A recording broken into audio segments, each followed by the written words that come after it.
যৌতুক নেওয়া। প্রায় গার্জেনের এটা মাথায় আছে, ছেলে মানে টাকা লাগবে, ছেলের মেয়ের বাপের কাছ থেকে টাকা নিবে। তোমরা দুবে বেটা ভিক্ষা করে খাবা, তোমার বাপ আর তুমি ভিক্ষা করবো মানুষের কাছে। যদি সাঘাটা থেকে ভিক্ষা না দেয়, গাইবান্ধার ট্রেন স্টেশনে যাও, মানুষের কাছে ভিক্ষা চাবা, ভিক্ষা করে জীবন কাটাবা। শোনো, হ্যাঁ ছেলে শোনো, ভিক্ষা করা টাকা দিয়ে চাউল কিনে ভাত খেয়ে ইবাদত কবুল হবে। ভিক্ষা করা টাকা দিয়ে চাউল কিনে ভাত খেয়ে ইবাদত কবুল হবে। যৌতুকের টাকা দিয়ে চাউল কিনে ভাত খেয়ে ইবাদত কবুল হবে না। যৌতুকের টাকা দিয়ে চাউল কিনে ভাত খেয়ে ইবাদত কবুল হবে না। এই যে বললাম, দেখি কোন মায়ের বেটা কিয়ামত পর্যন্ত সময় থাকলো ফতোয়া এইভাবে উল্টে ধরতে পারে। যৌতুকের টাকা হারাম। মোটরসাইকেল, সাইকেল, ফার্নিচার সব হারাম। আগামীকাল সন্ধ্যা হতে হতে টাকা পয়সা, ফার্নিচার, সাইকেল, মোটরসাইকেল সব ফেলে দিতে হবে। আর তুমি যদি বলো যে আমার শ্বশুর খুশি হয়ে দিয়েছে, তো তোমার শ্বশুরের স্বভাব একটা শোনায়। তোমার শ্বশুরের কাছে যদি এখনই ভিক্ষুক যায়, গিয়ে বলে যে একটু ভিক্ষা দেন, তোমার শ্বশুর বলে মাফ কর, মাফ কর, মাফ কর। খুশি হয়েছে মোটরসাইকেল দিয়েছে মানে তোমার স্বভাবের কারণে দিয়েছে। এটা রংপুর। রংপুর মানে রংপুর, দিনাজপুর, লালমনিরহাট, নীলফামারী, কুড়িগ্রাম, পঞ্চগড়, ঠাকুরগাঁ, গাইবান্ধা, বগুড়া, জয়পুরহাট একই স্বভাবের। যৌতুক নেওয়া স্বভাব এবং বোনদেরকে জমি না দেওয়া স্বভাব। তোমার বাপ পশু প্রাণীর মতো, তোমার বাপ পশু প্রাণীর চেয়ে খারাপ। তোমার বাপকে যদি আমি কুকুর শ্রীগারের স্বভাবের প্রমাণ না করতে পারি, বক্তব্য দেব না।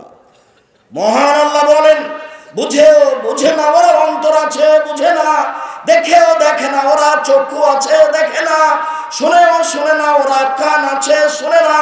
উলাইকা কালানাম, তারা পশু প্রাণীর মতো, তারা গরু ছাগলের মতো, তারা কুকুর শ্রীগালের মতো, বালুমাজাল বরং তার চেয়ে খারাপ। তোমার দাদা মারা গেছে 15 শতক জমি রেখে, 15 শতক। তোমার বাপ নিবে 10 শতক আর তোমার ফুফু নিবে 5 শতক। তোমার বাপ সকালে নিবে আর তোমার ফুফু বিকেলে নিবে, এইটা প্রমাণ করতে পারবে কেউ?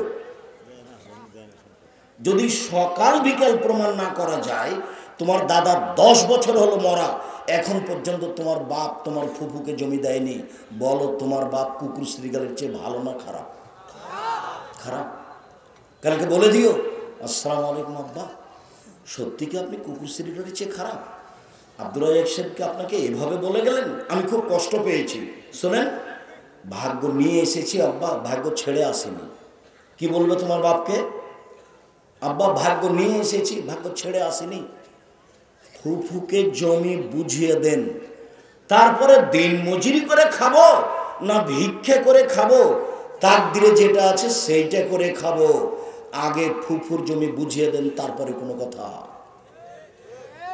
আর যদি তুমি আমাকে বলো, তো আমার বাপ মরার পরে মাটি দিয়ে এসে সন্ধ্যার সময় আমরা জমি ভাগ করেছি, তারপরে খেয়েছি। যদিও আমার ছোট ভাই জমি চিনে না, আজও চিনে না। আমি এক একটু টুকটাক চিনতাম, এখন ভুলে গেছি। জমি জায়গা কিছু আছে, কিন্তু আমরা চিনা ভুলে গেছি। বোনের স্বামীরাই চাষ করে খায়, এটাই আমরা জানি। আমরা জমি জায়গায় যাই না। জমি জায়গা এখন কোথায় আছে না আছে স্মরণে আছে, দেখিনি অনেক দিন থেকে, 20, 25, 30 বছর থেকে দেখিনি। সম্মানিত দিনী ভাই বোন, সন্ধ্যা হতে হতে সব টাকা ফেরত দিতে হবে। সন্ধ্যা হতে হতে তোমার বাপ তোমার ফুফুকে জমি দিয়ে দিবে। কি করে খাবে তোমার বাপ? উপরে যেটা ফয়সালা আছে সেটা করে খাবে। উপরে তো একটা ফয়সালা আছে, তোমার বাপ তো এমনি আসেনি। তুমি তো এমনি আসলে পৃথিবীতে, তুমি ভাগ্য নিয়ে এসেছো। আর একজনের উপরে বোঝা হচ্ছ কেন? কেন হবা? তোমার ফুফু জমি চাইলে তোমার বাপের স্বভাব, হ্যাঁ টাকা টাকা করিস, জমি জমি করিস, যা আর এখানে আসতে পাবি না। তোমার ফুফু এসেছে তোমার বাপের বাড়িতে, তোমার বাপ তার ভাইয়ের জন্য, ও বংশসূত্রে আত্মীয়, নিজ ভাই, সেজন্য এসেছে। জমির সাথে কি সম্পর্ক? জমি তো বাপের মেয়ে হিসাবে ভাগ করে নেবে। সম্মানিত দিনী ভাই বোন, বলছিলাম, এই ছেলে, পাপের জগতে সবচেয়ে জঘন্য ঘৃণিত পাপ হলো জেনা। সেই পাপের সাথে সুদকে মিশানো আছে, অবাক হতে হয়। কোনো ছেলে মেয়ে যদি বিবাহ করার পূর্বে জেনা করে তাহলে তাকে 100টা পিটিয়ে এলাকা থেকে 1 বছরের জন্য তাড়িয়ে দিতে হবে। কোনো ছেলে মেয়ে যদি বিবাহ করার পূর্বে জেনায় লিপ্ত হয় তাহলে তাকে 100 লাঠি পিটিয়ে এলাকা থেকে 1 বছরের জন্য তাড়িয়ে দিতে হবে।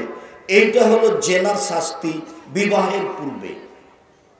আর কেউ যদি বিবাহ করার পরে জেনায় লিপ্ত হয় তাহলে তাকে ইট ঢেল পাথর দিয়ে মেরে মেরে মেরে ফেলতে হবে। শুনে রেখো, বিবাহ করার পরে কেউ যদি জেনায় লিপ্ত হয় তাহলে অন্তত মনে রাখো তার বেঁচে থাকার কোনো পথ নেই। এদেশের লাখো দুলাভাইকে ইট ঢেল পাথর দিয়ে মেরে ফেলতে হবে যারা সেলিকার সাথে জেনায় লিপ্ত হয়েছে। এদেশের লাখো ভাবিকে ইট ঢেল পাথর দিয়ে মেরে ফেলতে হবে সরকারিভাবে যারা দেবরের সাথে জেনায় লিপ্ত হয়েছে। এদেশের লাখো পুরুষকে ইট ঢেল পাথর দিয়ে মেরে ফেলতে হবে যাদের স্ত্রী জাজন্য থাকার পরেও আরেকজন মহিলার সাথে জেনায় লিপ্ত হয়েছে। এদেশের লাখো মহিলাকে ইট ঢেল পাথর দিয়ে মেরে ফেলতে হবে যাদের স্বামী থাকার পরেও অন্য পুরুষের সাথে জেনায় লিপ্ত হয়েছে। অন্তত তাদের পৃথিবীতে বেঁচে থাকার কোনো সুযোগ নেই। এই ছেলে, 1 মিনিট আমার দিকে চেয়ে থাকো। ওই ছেলেটা উঠে হাঁটছে, আপনি খেয়াল করেন না? যতই কষ্ট হোক কিছুক্ষণ এক খেলে বসে থাকবেন। সুদের পাপের চেয়ে জেনার পাপের চেয়ে সুদের পাপ বড়। তো জেনার পাপ কত বড়? জেনার পাপের চেয়ে সুদের পাপ বড়। জেনার পাপের চেয়ে সুদের পাপ বড়। তো জেনার পাপ কত বড় সেটা 1 মিনিট বলি। জেনার পাপ কত বড়? বিবাহ করার পরে তার বেঁচে থাকার কোনো সুযোগ নেই। 3 শ্রেণীর মানুষকে হত্যা করতে হয়। তাহাজ্জুদ পড়লেও, হজ করলেও, পরহেজগার হলেও, খাঁটি মুসলমান 3 শ্রেণীর মানুষকে হত্যা করতে হয় সরকারিভাবে। তবে 2 জনের বাঁচার পথ আছে।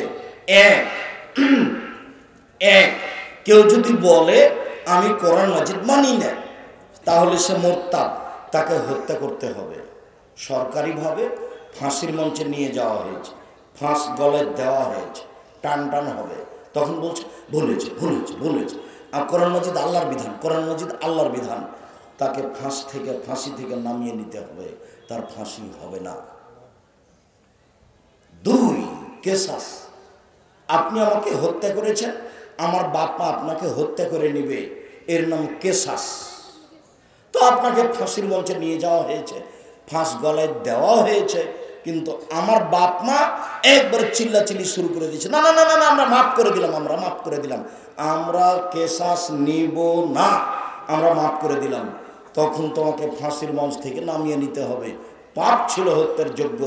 3, বিবাহ করার পরে কেউ যদি জেনায় লিপ্ত হয় তাহলে তার ফাঁসি হবে, তাকে বাঁচানোর পৃথিবীতে কোনো পথ নেই।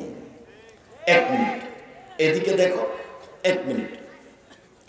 যা তুমি গ্রামে দিয়ে, গ্রামের সম্প্রদায়ের একজন মহিলা আসলো নবীর কাছে, এসে বলছে আল্লাহ রাসূল তাহেরনি, আমাকে পবিত্র করুন।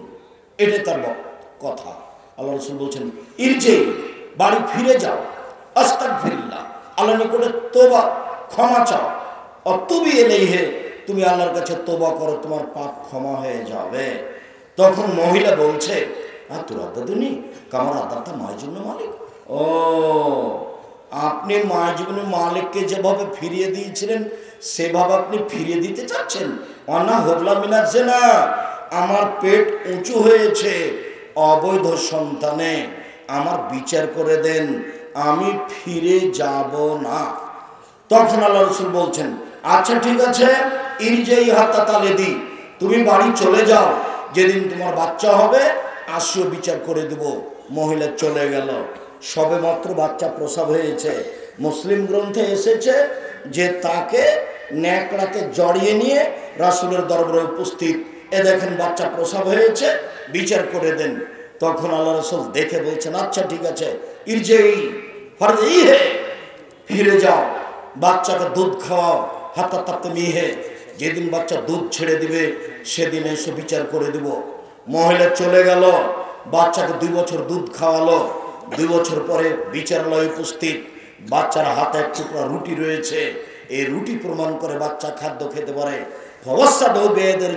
মুসলিমিনা, আল্লাহ নবী বাচ্চাটাকে একজন মুসলমানের হাতে দিলেন, বললেন যাও তুমি এ বাচ্চা লালন পালন করো, সঙ্গী সাথী এই জবুবেহা তোমরা একে নিয়ে যাও, অফিরা মাঠে নিয়ে গিয়ে গর্ত খুঁড়ে বুক পর্যন্ত মাটিতে পুঁতে দাও, ফারজেমুহা, এরপর চতুর্দিক থেকে ইট ঢেল পাথর দিয়ে মেরে মেরে মেরে ফেলো।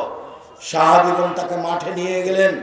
খালিদ বিন ওয়ালিদ বলছেন, তাকে বুক পর্যন্ত মাটিতে পুঁতে দিয়ে চতুর্দিক থেকে ইট ঢেল পাথর মারতে লাগলাম। খালিদ বিন ওয়ালিদ বলছেন, আমি একটা পাথর তার মুখের উপরে মারলাম, যে খালিদ পাথরটা মুখে লেগে মুখ ফেটে রক্ত ছিটে খালিদের গায়ে লাগলো। খালিদ গালিতে বলছিলেন, ছিছি, একজন জেনাকারিনী মহিলার গায়ের রক্ত আমার গায়ে লাগলো। এইভাবে তিনি গালি দিয়ে বসলেন। আল্লাহ রাসূল বললেন, মাহানা খালিদ, খালিদ থামো, তুমি গালি দিও না। লাকাত তাবাত তাওবাতান লা তাবা সাহিব মাকসিল্লাহ গফিরা লাহু, এই মহিলা এত তওবা করেছে, এত ক্ষমা ভিক্ষে চেয়েছে, এরকম তওবা যদি বড় থেকে বড় পাপী করে তবু তার পাপ ক্ষমা করা হবে। খালিদ, একে গালি দিও না। শুধু তাই নয়, এর তওবা যদি মদিনার লোকের সবাইকে বন্টন করে দেওয়া হয় তাহলে সবার পাপ ক্ষমা হয়ে যাবে। খালিদ, তুমি একে গালি দিও না। আল্লাহর নবী এই কথা বললেন, কাফন দাফন করলেন, গোসল দিলেন, জানাজা করলেন, তার মানে স্পষ্ট প্রমাণ করলেন এই মহিলার পাপ ক্ষমা হয়ে গেছে। পৃথিবীর সবচেয়ে বড় মানুষ তিনি, তিনি বুঝতে পারলেন মহিলার পাপ ক্ষমা হয়ে গেছে, কিন্তু তিনি বলতে পারলেন না, যাও তোমার বিচার হবে না, মাফ করে দিলাম। তার মানে এই মাফ করে দেওয়া ক্ষমতা মানুষের হাতে নেই। উপর থেকে ফয়সালা, বিবাহ করার পরে কেউ যদি জেনায় লিপ্ত হয় তাহলে অন্তত এটা জানতে হবে তার পৃথিবীতে বেঁচে থাকার কোনো সুযোগ নেই। হাদিস বুখারী মুসলিম। এই ছেলে মেয়ে শোনো, উপস্থিত দিনী বৈঠকের দিনী মুসলিম বোন শুনেন, এই আলোচনা আবার একটা জায়গাতে আসবে, সুদের আলোচনায় একটু খেয়াল করবেন। দেখে আপনাকে সুদের পাপ, সুদের পাপ অবাক। রাসূল সাল্লাল্লাহু আলাইহি সাল্লাম বলেন, আর রিবা সাবুনা জুজান, সুদের পাপের 70টি ভাগ রয়েছে। ছোট ভাগ হলো মার সাথে জেনা করলে যেমন পাপ হয়, ছোট থেকে বড়, বড় থেকে ছোট। সুদের পাপের 70টি ভাগ রয়েছে, ছোট থেকে বড়, বড় থেকে ছোট। সুদের পাপের সবচেয়ে ছোট পাপ হলো মায়ের সাথে জেনা করলে যেমন পাপ হয়। এমন কোনো পাপ নয় দুনিয়াতে যেটা জেনার সাথে লাগানো আছে, যেটা মায়ের সাথে জেনা করার সাথে লাগানো আছে। অবাক পাপ সুদের পাপ। যেই পাপ মায়ের সাথে জেনা করার সাথে লাগানো আছে, জেনার সাথে লাগানো আছে, দুঃখিত, আগামীকাল সন্ধ্যা হতে হতে ব্যাংকিং যত লেনদেন আছে, তোমার মা যত কিস্তি তুলেছে সব বন্ধ করতে হবে। তোমার মা যদি কিস্তি বন্ধ না করে, প্রথমে বলেছি তোমার মা আসলে মুসলিম মহিলা নয়, আসলে একজন হস্তিনী মহিলা, এ দিয়ে সংসার করা ঠিক হবে না। 24 ঘন্টার মধ্যে সুদের লেনদেন বন্ধ করতে হবে। মহান আল্লাহ নাকাজ করেছেন, আমার দিকে চেয়ে থাকুন। মানুষ যদি সুদ খায় তাহলে নিঃস্ব হয়ে যাবে, মানুষ যদি সুদ খায় টাকা কমে যাবে, মানুষ যদি সুদ খায় মানুষ ভিক্ষুক হবে।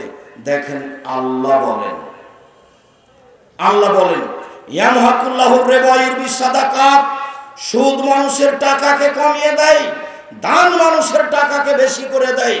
এই কথা আল্লাহ বলেন। এই ছেলে বসো, ওই ছেলেটা পরিবেশ নষ্ট করছে, আপনি খেয়াল করছেন না কেন? একটা বাক্যের মূল্য 1 কোটি টাকা, আপনাকে এইটা হিসাব করতে হবে। সুদ মানুষের টাকাকে কমিয়ে দেয় আর দান মানুষের টাকাকে বেশি করে দেয়, কথা আল্লাহ বলছেন। এবার আল্লাহর নবী কি বলছেন শোনাই।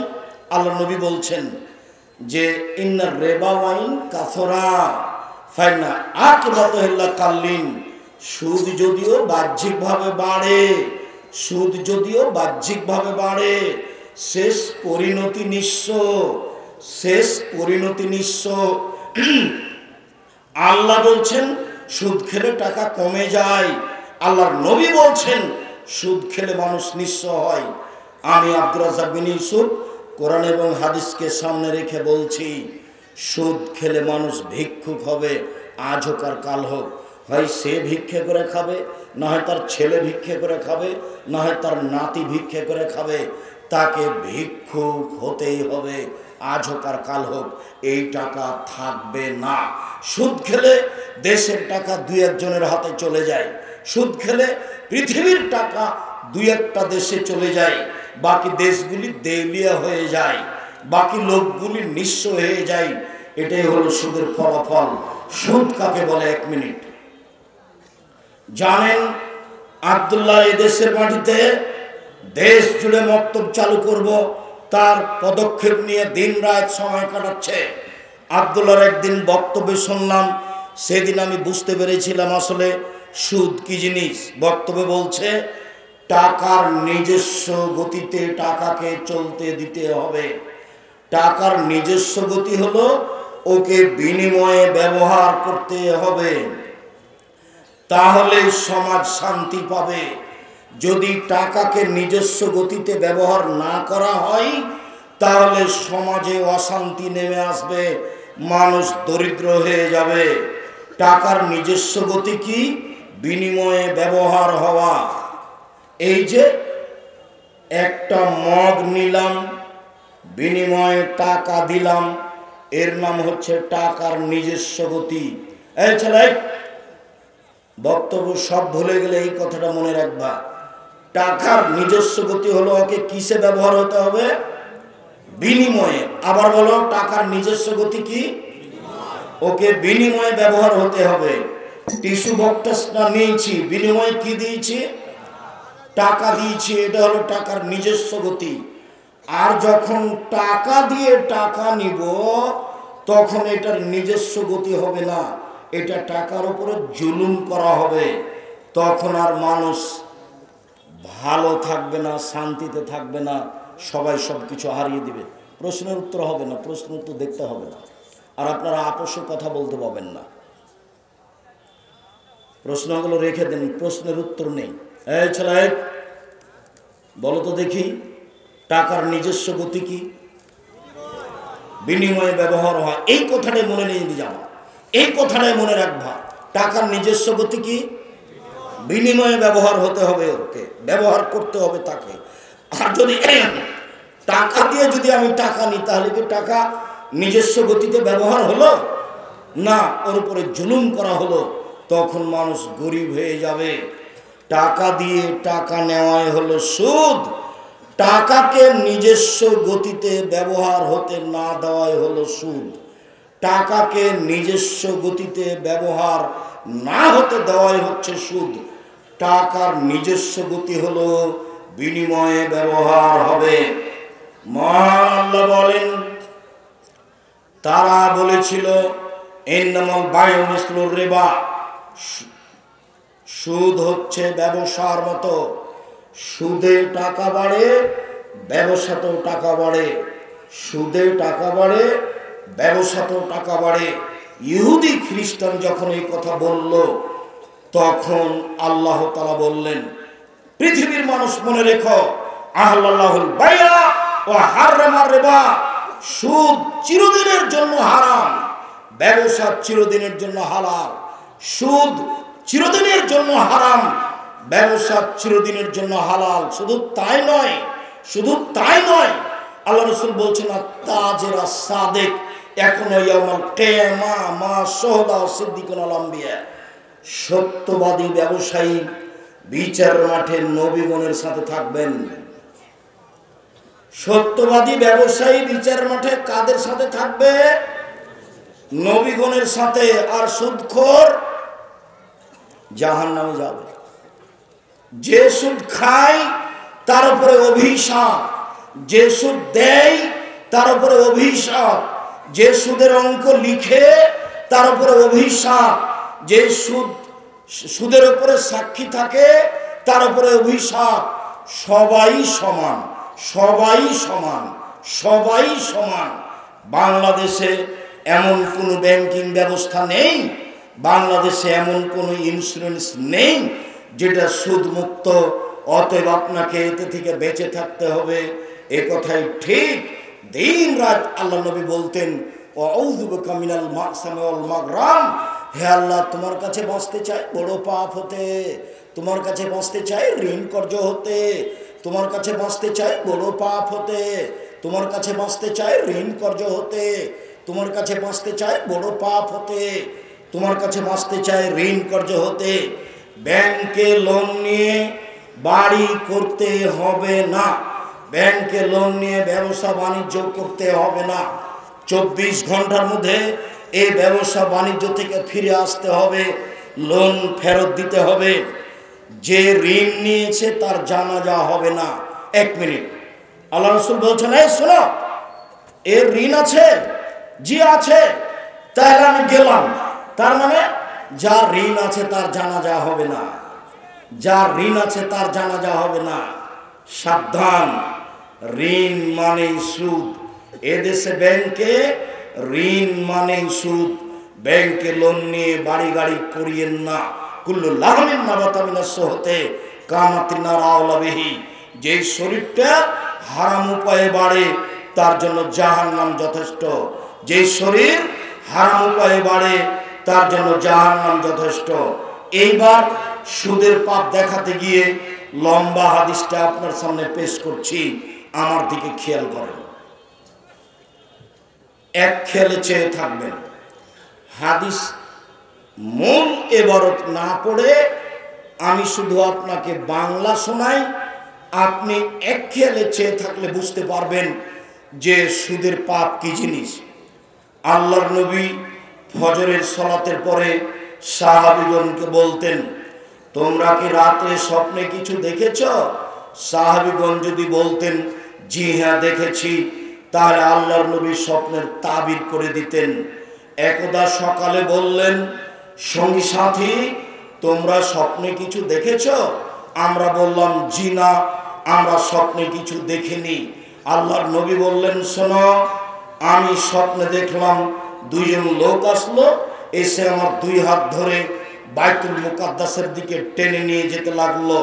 যেতে যেতে দেখি একটা লোক বসে আছে আর একটা লোক দাঁড়িয়ে আছে। যে লোকটা দাঁড়িয়ে আছে তার হাতে একটা লোহার বাঁকা লাঠি আছে। লোহার বাঁকা লাঠিটা তার মুখের ডান দিক দিয়ে ঢুকিয়ে একবারে ফেড়ে চিরে পিছন দিকে নিয়ে যাচ্ছে। একটা লোক দাঁড়িয়ে আছে, তার হাতে এরকম একটা বড় পাথর আছে, পাথর দিয়ে তার মাথার উপরে মারছে। মাথাটা ভেঙে চৌচির হয়ে যাচ্ছে, পাথরটা ছিটকে দূরে চলে যাচ্ছে। লোকটা পাথরটা আনতে না আনতেই মাথা ঠিক হয়ে যাচ্ছে, আবার মারছে, আবার ভেঙে যাচ্ছে। আমি বললাম একই দৃশ্য। তারা দুইজন বললেন চলতে থাকেন। আমি কিছু না বলে চলতে থাকলাম। আস্তে আস্তে দেখি একটা গর্ত, উপরের দিক সংকীর্ণ, নিচের দিক প্রশস্ত, তন্দুরি চুলার মতো ধাঁধা ধাঁধা করে আগুন জ্বলছে। দেখি মহিলা পুরুষ উলঙ্গ অবস্থায় জমা ধরে আছে, ধাঁধা ধাঁধা করে উপরে চলে যাচ্ছে। যখন আগুনটা জোরে জ্বলছে, একটু কমলেই সব ভিতর দিকে চলে যাচ্ছে। দেখি পুরুষ এবং নারী উলঙ্গ হয়ে জমা ধরে আছে, আগুনে জ্বলছে। আমি বললাম ইন্না লিল্লাহ, একই দৃশ্য, তোমরা একটু বলো একই ঘটনা। তারা দুইজন বললেন চলতে থাকেন।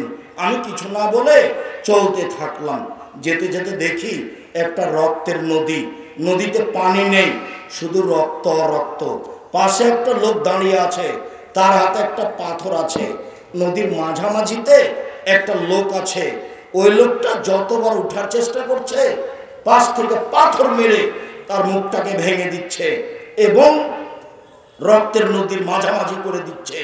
যতবার চেষ্টা করছে ততবার পাশ থেকে পাথর মেরে নদীর মাঝামাঝিতে করে দিচ্ছে। আমি বললাম একই দৃশ্য। তারা দুইজন বললেন চলতে থাকেন। আমি কিছু না বলে চলতে থাকলাম। যেতে যেতে দেখি একটা সবুজ অনেক বড় বাগান, দেখি একটা অনেক বড় গাছ, গাছের পাশে একজন বৃদ্ধ মানুষ বসে আছেন, সামনে কতগুলি বাচ্চা ছেলে আছে। দেখি পাশে একটা লোক লোহার লাঠি হাতে নিয়ে আছে, আগুনকে উত্তেজিত করছে। দৃশ্য খুব জটিল। এরপরে ওরা দুইজন আমাকে গাছের উপরে নিয়ে চলে গেল, একটা ঘরে ঢোকালো। এত সুন্দর ঘর আমার জীবনে কোনোদিন দেখিনি, অবাক দৃশ্যের ঘর। সেখানে যুবক আছে, যুবতী আছে, বাচ্চা ছেলে মেয়ে আছে, পুরুষ নারী আছে। তারা দুজন আমাকে বের করে নিল, বের করে নিয়ে উপরে নিয়ে গেল, আর একটা ঘরে ঢোকালো। আল্লাহুস সামাদ। পরের ঘরটা আগের ঘরের চেয়ে অনেক অনেক অনেক বেশি সুন্দর।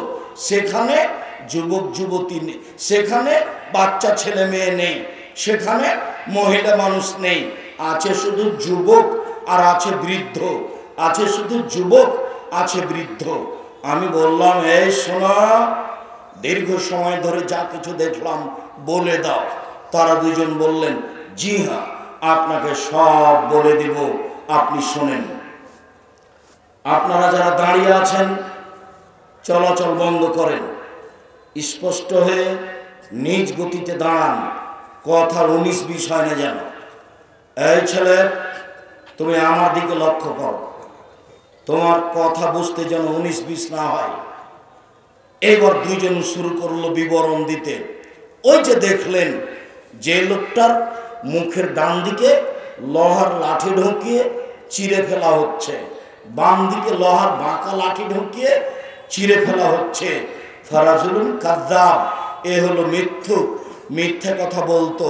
ইফল বিহি ইলা ইয়াউমিল কিয়ামা, যতদিন পর্যন্ত বিচার না হবে তার এরকমই শাস্তি হবে। এটা হলো মিথ্যা কথার শাস্তি।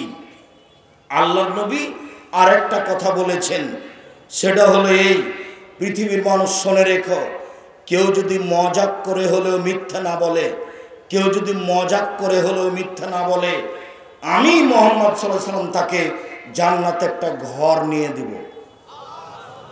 মজাক করে হলেও যদি কেউ মিথ্যা না বলে, আমি মুহাম্মদ সাল্লাল্লাহু আলাইহি ওয়াসাল্লাম তাকে জান্নাতে একটা ঘর নিয়ে দিব। এই লোকটার শাস্তি হবে বিচারের দিন পর্যন্ত, পরে জাহান্নামও হতে পারে, জান্নাতও হতে পারে। তারপরে যে দেখলেন লোকটা চিত হয়ে শুয়ে রয়েছে, পাশ থেকে পাথর মেরে মাথাকে ভেঙে চৌচির করা হচ্ছে। ইনি হচ্ছেন মাওলানা মানুষ, আলেম মানুষ। ইনি কোরআন হাদিস অনুযায়ী দিনে আমল করেনি, ইনি রাতে কোরআন তেলাওয়াত করেননি, যার জন্য এইভাবে শাস্তি হচ্ছে। মাওলানা বড় বিপদে, মানুষে বুঝে না, মাওলানা জানে না, মাওলানা সাহেব বড় বিপদে। এই ছেলে, শুনে রেখো, আলেম ওলামাকে সম্মান করতে হবে, এ কথাই ঠিক। কেন? আল্লাহর নবী বলেছেন ওরা হচ্ছে নবীদের উত্তরাধিকারী, ওরা খুব সম্মানী মানুষ, ওদের সম্মান করতে হবে, এ কথাই ঠিক। তবে আলেম দিয়ে জাহান্নাম উদ্বোধন হবে, এ কথাও ঠিক। মাওলানা সাহেব দিয়ে জাহান্নাম উদ্বোধন হবে, এ কথাও ঠিক। আল্লাহ নবী বলছেন, আমি একবার জিবরাইলের সাথে উপরে যাচ্ছি মেরাজে, যেতে যেতে দেখি অনেক মানুষ, ওদের ঠোঁট এবং জিহ্বাকে আগুনের কেঁচি দিয়ে কেটে দেওয়া হচ্ছে। আমি বললাম, জিবরাইল, ইন্না লিল্লাহ, এ কি কথা? এরা কারা যাদের ঠোঁট এবং জিহ্বাকে আগুনের কেঁচি দিয়ে কেটে দেওয়া হচ্ছে? তখন জিবরাইল বলছেন, হাউলাই খুতুবাইল উম্মাতিক, এরা হচ্ছে আপনার উম্মতের বক্তা। যারা বক্তৃতা করত, আমল করত না, তাদেরই এইরূপ ঠোঁট এবং জিহ্বাকে কেটে দেওয়া হচ্ছে। আল্লাহ নবী বলছেন, শোনো, মাওলানা সাহেবকে জাহান্নামে ফেলে দেওয়া হবে, তারপরে তার নাড়ি ভুঁড়ি বের হয়ে যাবে, ঝুলন্ত নাড়ি ভুঁড়ি নিয়ে ঘুরতে থাকবে।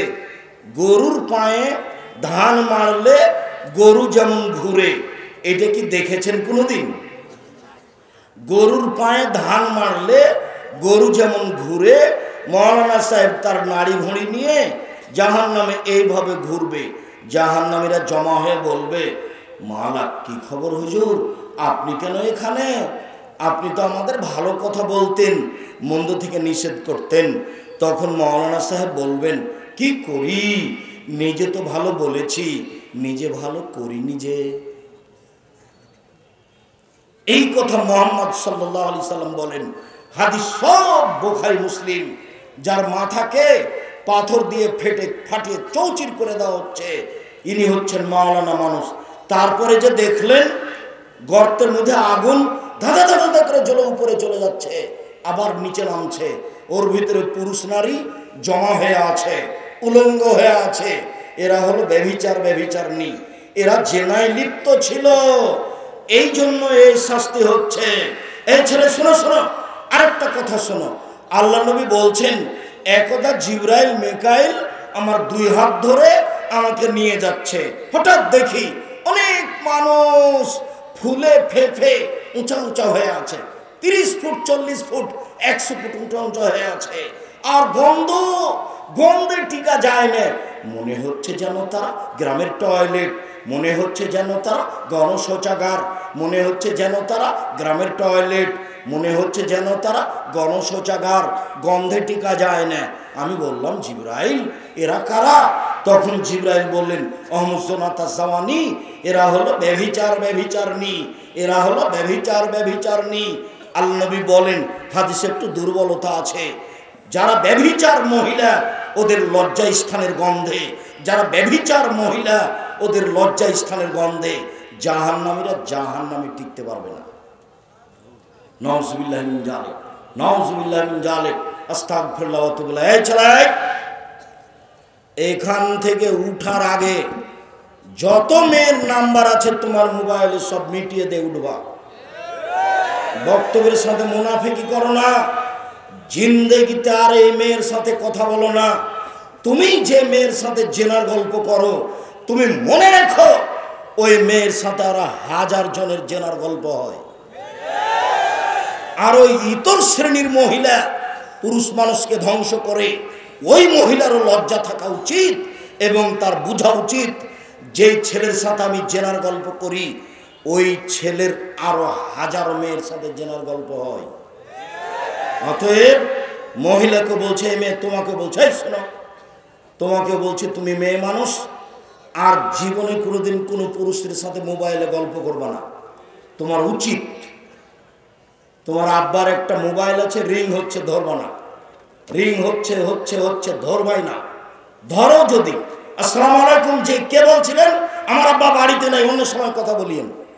তোমার কণ্ঠটা হবে শক্ত। আর তুমি যদি অন করে দে বলো, ভাইয়া কি বলছিলেন ভাইয়া, তাহলে জেনা বাড়বে। আর এটা গায়বান্ধা। গায়বান্ধা মানে কি বলতে চাইলেন আব্দুর রাজ্জাক সাহেব? গায়বান্ধা মানে নোংরা নীতি। কি নীতি? গায়বান্ধা মানে হলো এই, জামাই এসেছে তো যুবতী মেয়েকে বলছে, তোর দুলাভাইকে পান দিয়ায়, তোর দুলাভাইকে পানি দিয়ায়।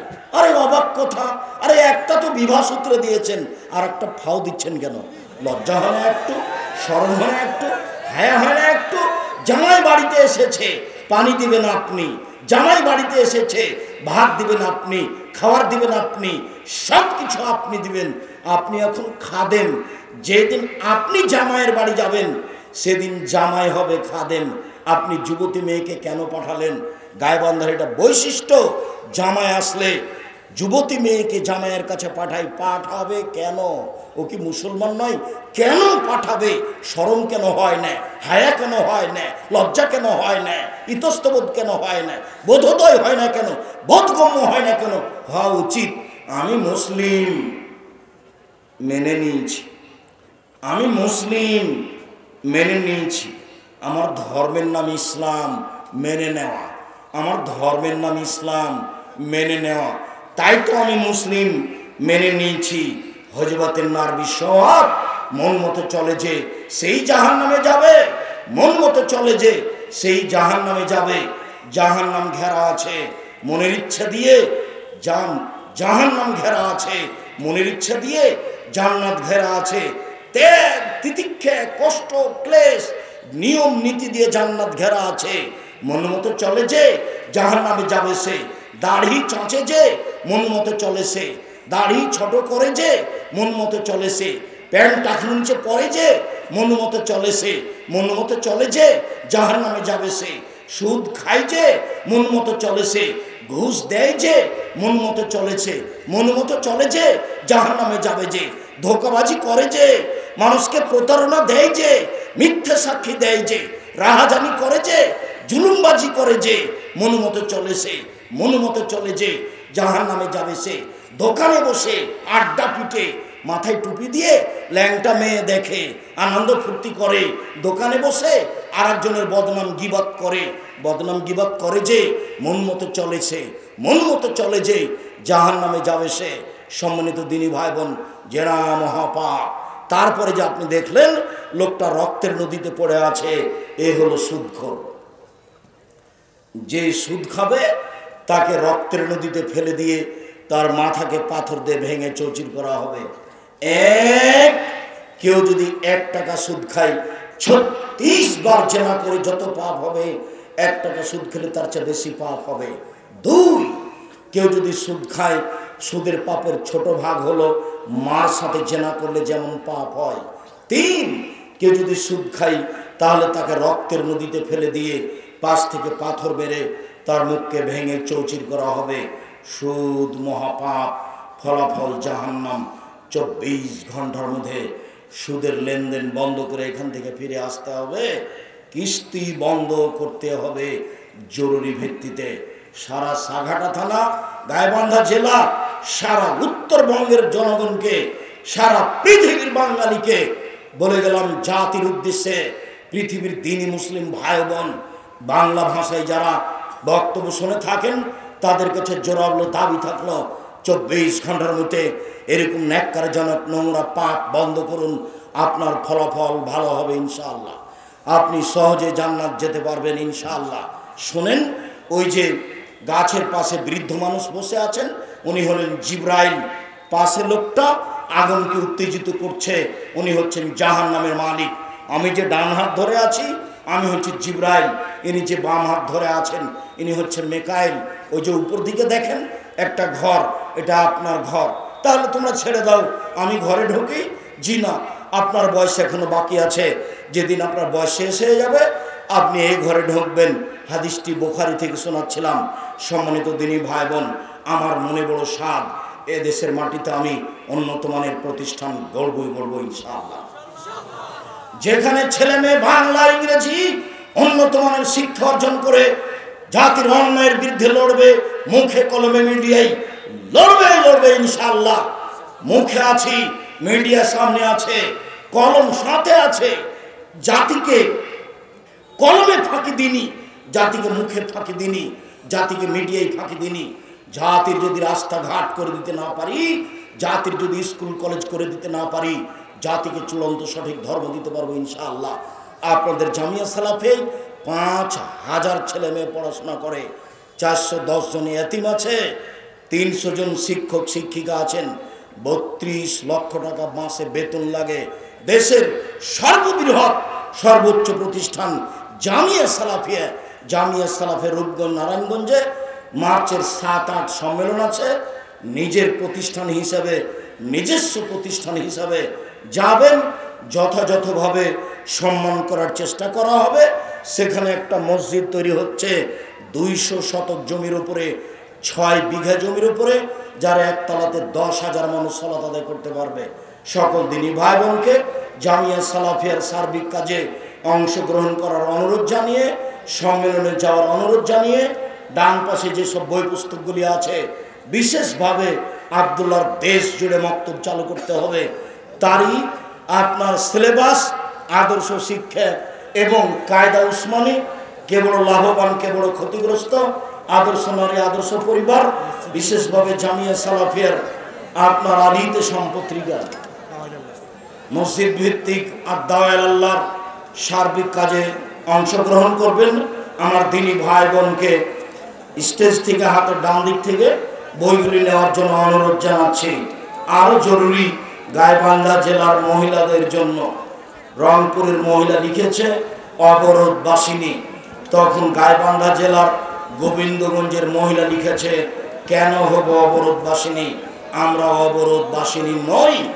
বইটি কেন হব অবরোধবাসিনী সংগ্রহ করবেন, কেন এই নির্যাতন কি তার প্রতিকার, বইগুলি স্টেজ থেকে সংগ্রহ করবেন। টাকা না থাকলে একটা আলিতে সম্পত্রিকা 30 টাকা দিয়ে নিয়ে যাবেন।